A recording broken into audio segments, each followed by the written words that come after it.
undisputed champions. Yeah, we got three big names. We got Canelo, we got Crawford, we got Usyk. We can't have all three of them in the chapter. Which one's got to go? Right, I'm gonna start first. It hurts me to say this, but Crawford's got to go. I know. For me, the number one pound for pound has got to go. And the only reason I say this, right? The only reason I say this you're on the top ranked payroll, and Bob Aaron's what you're doing. Bob Aaron, that 90-year-old man told me he's going to give me his legacy, the whole of Top Rank when he dies. So I'm going for that right now. But on the real though, I've used fans as a criteria. I think that's one criteria first of all for Crawford. He doesn't have that many outside fans outside boxing, but for me especially, he hasn't got a signature fight, and the signature fight that will put him in that place for me is Errol Spence. And we all know what's happening right now, or not happening in terms of that fight happening. So one thing I've noticed is that for all three of these chapters, you've mentioned signature fight. So it's all about signature fights for you. What about excitement, bro? No, because when you have a history, when you write a book, look at Mike Tyson. Mike Tyson lost a whole bunch of fights, but he has signature fights that people still remember, right? Muhammad Ali had signature fights. You think? Whoa! You are not getting away with that, Maverick. What? Yeah, you were the one who said that Mike Tyson's signature fight was against Spink or no. I said he's. See, don't misquote me. I said Riddler. I said he didn't beat anyone who was at the top. I said he didn't beat anyone. The fight he lost to Evander Holyfield is still a signature fight. I can still remember it, right? That's what I'm trying to say. There's different signature and signature fight and signature win. Quote me, Riddler. I thought your backdoor game was strong, but it seems like there's a new backdoor king in the house. Well, look, I would say for me, it'd have to be USYK. I don't think in that division there was too many killers that he had to overthrow, and to me, I could do without him. It's a hard pick. It's a tough life.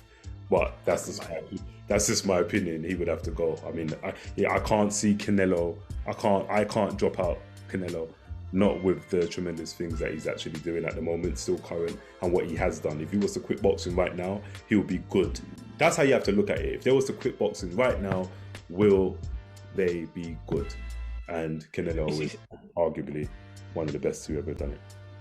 It's interesting because you started off saying that, it's really hard decision for you, but the fact of the matter is you ain't never give Usyk a fair shake. Like, you just have had a bee in your bonnet with Usyk from the day he was born. Like, do you know what I'm saying? So don't act like it was a hard decision. Like, it was very hard, Silas. Well, anyway, when you say, what have they done and stuff like this, it's interesting because just like Mayweather said, with Canelo, we say Canelo. We don't say steroids.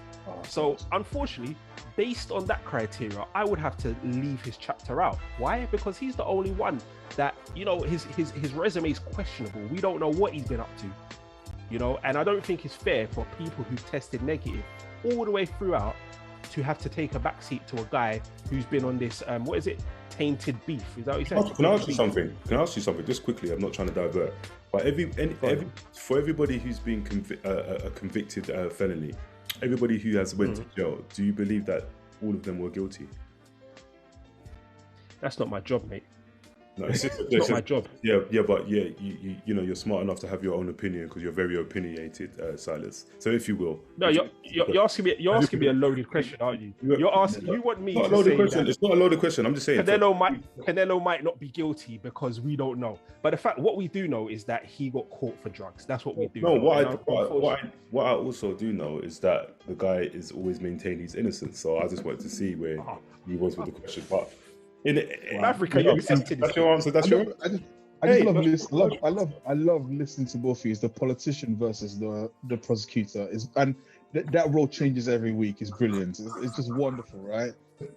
But listen, on the hold on, sorry. Man said, that he always maintains his innocence. That means he's innocent. I didn't say that means he's innocent. I didn't say that means he's innocent. I'm gonna go shoot someone and go, listen, yeah, I'm innocent. And watch me not go to jail. I did not say he is innocent. I want you to prosecute me if I have done something wrong, basically. This going back to Canelo thing very quickly. So I know we're running out of time. The fact of the matter is, if we look at this criteria, I think we have to look at it in the way of, who are you gonna be more interested in reading a book about? Are you more interested in reading a book about Canelo? Are you more interested in reading a book about USYK or Crawford?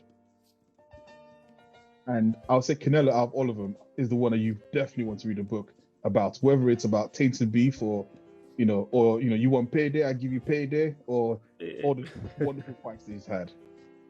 Yeah, no, true, very, very. Crawford came from thug life, man. Anyway. No, very true. Listen, I guess it's all subjectivity, isn't it? It all boils down to who you like. Everybody's got their favorites. I mean, I for one really like to look at boxing objectively. I haven't really got a favorite. I'm just a fan of boxing. I see Silas there laughing. So obviously I'm here to amuse him. I hope I've amused the fans as well. To be fair, pick your poison, isn't it? We do like a fantasy boxing situation, and in all honesty, we do love the sport. This is what makes the sport great. It's barbershop conversation, but you're having it on here on Fighter State of Mind. To the next time, peace. Be safe, be well, be out.